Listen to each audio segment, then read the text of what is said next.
২৯শে October এই দিনটা আমার সবচাইতে পছন্দের দিন। সেই ছোটবেলা থেকে প্রত্যেক বছর এই অক্টোবর মাস নিয়ে খুব আনন্দে থাকি। কারণটা কি জানেন? কারণটা এই দিন আমার জন্মদিন। ছোট থেকে কেন আমি আমার জন্মদিন নিয়ে এত এক্সাইটেড থাকি, চলুন সেটাই শেয়ার করি আপনাদের সাথে। আজ আমার জন্মদিন। এই দিনটা শুধু আমার জন্য, আমার হাসি, আমার ভালো লাগার দিন। যে দিনটাতে আমি পৃথিবীতে এসেছিলাম। ছোটবেলায় যখন বুঝতে শিখলাম, তখন থেকে আম্মু অনেক বড় করে আমার জন্মদিন সেলিব্রেট করতো। আর তখন থেকেই আমার মাথায় গেঁথে যায় যে এই দিনটা শুধু আমার জন্য। এই দিনে আমার মা আমাকে কাঁদতে দেখে প্রথমে হেসেছিলেন। সারা বছর যেমনই কাটুক না কেন, বছরের এই একটা দিনে কেউ আমার মন খারাপ করতে পারে না। কখন যে হুট করে এত বড় হয়ে গেলাম বুঝতেই পারলাম না। সেই ছোট্ট আমিটা এখন একজন বউ, একজন মা, ভাবতেই অবাক লাগে, তাই না? সময় কত দ্রুত চলে যায়, কিন্তু আমার মায়ের কাছে আমি এখনো সেই ছোট্ট সাদিয়াই আছি। বাবার কাছে তার আদরের বড় মেয়ে। প্রত্যেকবার জন্মদিন আমার পরিবারের সাথে না কাটাতে পারলেও তারা আমাকে কখনো সারপ্রাইজ দিতে ভুলে না। আমার পরিবার আছে দেখেই এই দিনটা আমার কাছে আরো স্পেশাল মনে হয়। আব্বু, আম্মু, তোমাদের সেই ছোট্ট সাদিয়া এখন বড় হয়ে গিয়েছে, কিন্তু তোমাদের কাছে এখনো যেমন ছোট্ট আছে, এরকম সারা জীবন থাকতে চাই। এই বছর জন্মদিনটা আমার কাছে আরো বেশি স্পেশাল, কারণ এবার আমি একা না, আমার সন্তান আমার কাছে। আমার মেয়েকে নিয়ে আমার প্রথম জন্মদিন সেলিব্রেশন। মা হয়েছি, এখন খুব করে বুঝতে পারি আমার মা বাবা আমাকে কত যত্ন, কত আদরে মানুষ করেছে। আর তাদের কষ্ট দিয়েছি এই জীবনে বহুবার। বুঝতে শেখার পর থেকে কত ভুল করেছি, কত কষ্ট দিয়েছি, তা এখন উপলব্ধি করতে পারি। তখন একাই চোখ দিয়ে পানি পড়ে যায়। তখন মনে হয়, ইস, অতীতে যদি ফিরে যেতে পারতাম, অতীতের সেই করা ভুলগুলো আবার শুধরিয়ে নিতাম।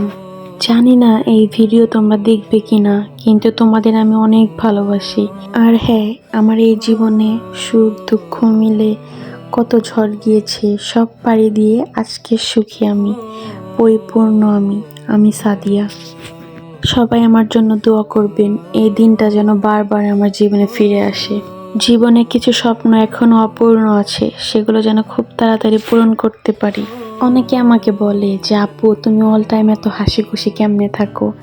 কিন্তু আমি জানি না, আমি যদি স্যাড মুডেও থাকি, তারপরে আমার ফেসটা হ্যাপি হ্যাপি লাগে। গত 2 বছর ধরে তো আমার জন্মদিন সেলিব্রেশন করাই হয় না ওইভাবে, কোনো না কোনো কারণের জন্য আটকে যায়।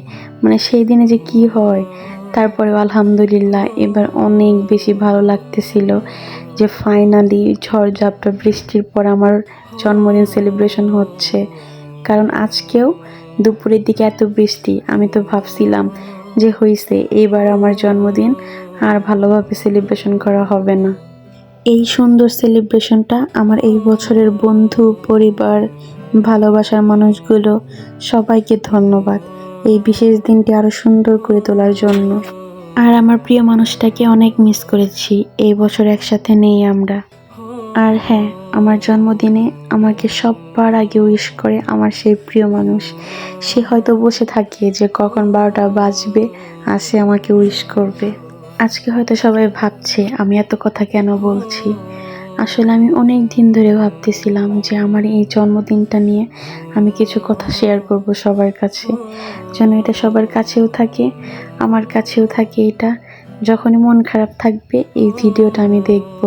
আর ফিউচারে আমার বাচ্চা কাচ্চা যখন বড় হবে, তারাও তখন দেখবে যে তাদের মা কত এক্সাইটেড থাকতো তার জন্মদিন নিয়ে।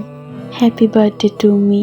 ওই যে এতটা এক্সাইটেড, কেকটা হাতে নিয়ে দেখে আবার শুরু হয়ে গেল আমার বক বক। যাই হোক, এখন ব্লগে আসা যাক। এই দিনটা আমি সেলিব্রেশন করেছিলাম ক্রসবার দিনে। এখানে আমার ফ্রেন্ডস, ফ্যামিলি সবাই ছিল, সবাই মিলে একটা ছোটোখাটো আয়োজন করেছিলাম। বাট এটা আমার কাছে অনেক বড় ছিল, অনেক স্পেশাল ছিল। আর এখানে দেখা যাচ্ছে যে সন্ধ্যা হয়ে গিয়েছিল, কারণ খুবই স্যাড ছিলাম আমি। এই কারণে আমার যেতে লেট হয়েছিল, কারণ আমি রেডি হওয়ার পরে দেখি বৃষ্টি শুরু হয়ে গিয়েছে। তখন তো আমার যাওয়ার কথাই না, প্ল্যান একদম ক্যান্সেলই হয়ে যাচ্ছিল। পরে অমনি আমার আম্মু জোর করে নিয়ে চলে আসলো যে চলো চলো যাই। বললাম না, আমার আম্মু আমার মন খারাপ হতেই দেয় না। আর আমার জন্মদিন বলে কথা, সে তো আমার থেকে আরও বেশি এক্সাইটেড কারণ সে জানে যে আমি আমার জন্মদিনটা কত বেশি পছন্দ করি। হ্যালো এভরিওয়ান, আসসালামু আলাইকুম। তো আজকে আমার বার্থডে ছিল। যারা যারা আমাকে উইশ করেছো তাদের সবাইকে অনেক অনেক থ্যাঙ্কস।